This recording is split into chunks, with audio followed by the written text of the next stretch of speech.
This episode feels like a darker time in the world of House of the Dragon.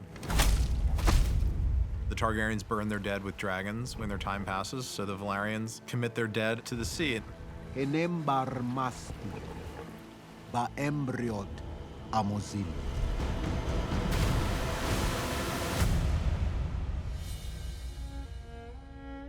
This was one of the first scenes that we filmed. It's interesting to see it at this point in the story because they didn't really know each other that well, and they do feel a bit estranged or on different pages. Everybody's here in this alien place at a funeral, and nobody really knows how to feel or act, and it works really well for the episode because it does just set everybody apart in a way. It's a very long scene. I think there's about 5 different kind of little stories happening in a set of about 40, 50 people. They haven't seen each other since he banished them again for robbing his daughter's innocence and saying horrible things to him. But Viserys has gone through some stuff and his health is failing, and I think he's feeling more like he wants family around him now than he probably was when he sent Daemon away. It's time that you came home. Brother. The multitude of conversations are really about a family that has been somewhat blown apart, trying to find solace in each other, trying to a certain extent to forgive each other for all their past wrongdoings. And yet, in the center of that is Rhaenyra and Daemon. Here they are together, both having lost someone, both grieving, and the chemistry between them is as strong as before.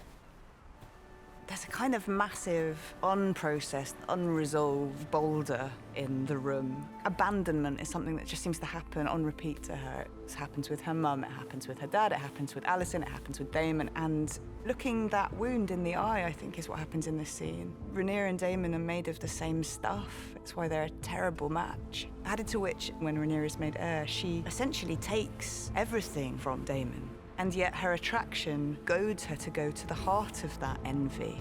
I think there's a dangerous chemistry. We really did want to dramatize the claiming of a dragon, and this little kid on the biggest dragon in the world felt like the best way to do that. He's the only kid on that side without a dragon, and he desperately wants one, and he's been picked on and bullied for not having one. So I think he finds himself at this funeral feeling alone and detached, and sees an opportunity and then goes and seizes it.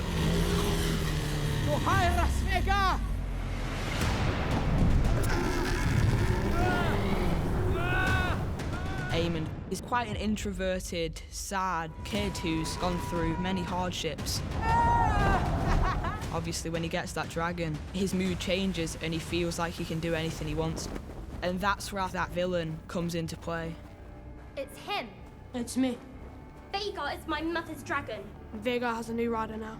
There's a lot of tension between those two sides of the family, and this is one of the ways that it boils over. That's their mother's dragon. They grew up their whole life around that dragon, and to see somebody from the other side claim it at her funeral, I think it's a real slight.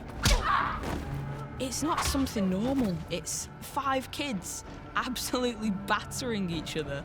It's mental.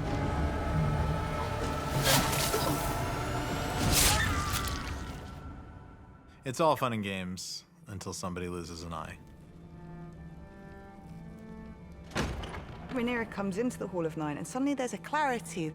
The greens and the blacks just solidify in a way that they hadn't done before. Who did this? Don't touch me! He attacked Enough! Silence! He's a leaner Daemon. I always liked the idea that he sort of leans. It felt like he was happy to watch them all implode. It's a strange thing because his son's had his eye taken out in a fight with his daughter's children. Again, family stuff, you know. Viserys has a soft spot and an affection for Rhaenyra. And even that affects his marriage, that he doesn't stand up for his own children. For Alicent, it's finally boiling over all these years of playing that proper, I will not express myself emotionally in any way, shape, or form, and she loses her shit. And it's a joy to watch. Alicent wants an eye for an eye. Your Grace. Alicent, stay with the king! Hold your ground! I don't think Rhaenyra is scared of violent pain, and so she's in a position to kind of goad Alicent towards the outcome she's seeking. Now they see you as you are. That place of abandonment is healed. Rhaenyra is found by Daemon, and it allows her to back herself and back her family and sort of walk straight at the accusations as opposed to trying to shield from them. There is a shift that happens with the death of his sister. When someone you love dies, you start to think about your own life and what you want the rest of it to be. And I think he does have this moment of clarity where he goes, I'm gonna be the person that I thought I was going to be.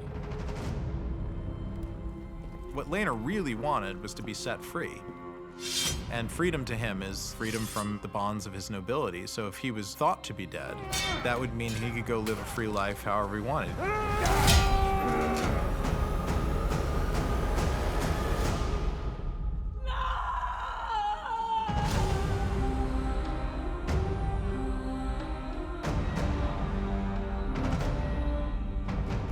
Rhaenyra and Daemon bond together and make a marriage pact. It's Targaryen with Targaryen, and the old way is, marrying within the bloodline to keep it pure.